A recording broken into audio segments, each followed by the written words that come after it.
ವಿದ್ಯುತ್ ಸಚಿವರಾಗಿದ್ದ ಡಿಕೆ ಶಿವಕುಮಾರ್ ಅವರಿಗೆ ಫೋನಾಯಿಸಿ ಬೈದು ನಿಂದಿಸಿದ್ದಾರೆ ಎಂಬ ಕಾರಣಕ್ಕಾಗಿ ಕೇಸಿಗೊಳಗಾಗಿದ್ದ ಸುಳ್ಯ ತಾಲೂಕಿನ ಬೆಳ್ಳಾರೆಯ ಸಾಯಿ ಗಿರಿಧರ್ ರೈ ಅವರಿಗೆ 2 ವರ್ಷಗಳ ಜೈಲು ಶಿಕ್ಷೆ ವಿಧಿಸಿ ಸುಳ್ಯ ನ್ಯಾಯಾಲಯ ತೀರ್ಪನ್ನು ನೀಡಿದೆ.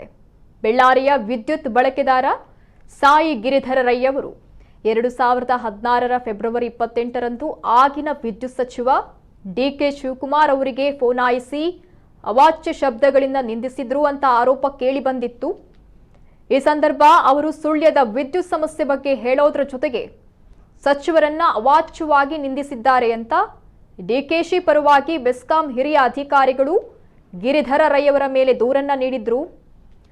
ಕೇಸು ದಾಖಲಿಸಿಕೊಂಡ ಅಂದಿನ ಸುಳ್ಯ ಪೊಲೀಸ್ ಠಾಣೆಯ ಉಪನಿರೀಕ್ಷಕ ಚಂದ್ರಶೇಖರ್ ಅವರು ರಾತ್ರೋರಾತ್ರಿ ಗಿರಿಧರ್ ರೈ ಅವರ ಮನೆಗೆ ತೆರಳಿ ಮನೆ ಬಾಗಿಲು ತೆರೆಯದಿದ್ದಾಗ ಹಂಚು ಸರಿಸಿ ಒಳ ಪ್ರವೇಶಿಸಿ ಗಿರಿಧರ್ ರೈ ಅವರನ್ನ ಬಂಧಿಸಲಾಗಿತ್ತು.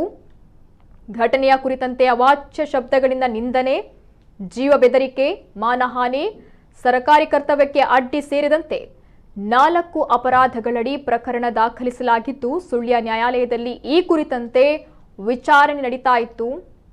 ಸಾಕ್ಷಿಗಳ ವಿಚಾರಣೆ ಕೂಡ ನಡೀತಾ ಇತ್ತು. ಪ್ರಕರಣದಲ್ಲಿ ಡಿಕೆ ಶಿವಕುಮಾರ್ ಅವರನ್ನ ಸಾಕ್ಷಿಯನ್ನಾಗಿ ಬಳಸಲಾಗಿತ್ತು. ಆದರೆ ಅವರು ವಿಚಾರಣೆಗೆ ಹಾಜರಾಗದ ಹಿನ್ನೆಲೆ ವಾರೆಂಟ್ ಹೊರಡಿಸಲಾಗಿತ್ತು. ಕಳೆದ ವರ್ಷ ಅಕ್ಟೋಬರ್ 5ರಂದು ಈಗ ಕೆಪಿಸಿಸಿ ಅಧ್ಯಕ್ಷರೂ ಆಗಿರುವ ಡಿಕೆ ಶಿವಕುಮಾರ್ ಸುಳ್ಯಕ್ಕೆ ಬಂದು ನ್ಯಾಯಾಲಯಕ್ಕೆ ಹಾಜರಾಗಿ ಸಾಕ್ಷ್ಯವನ್ನ ನುಡಿದಿದ್ರು.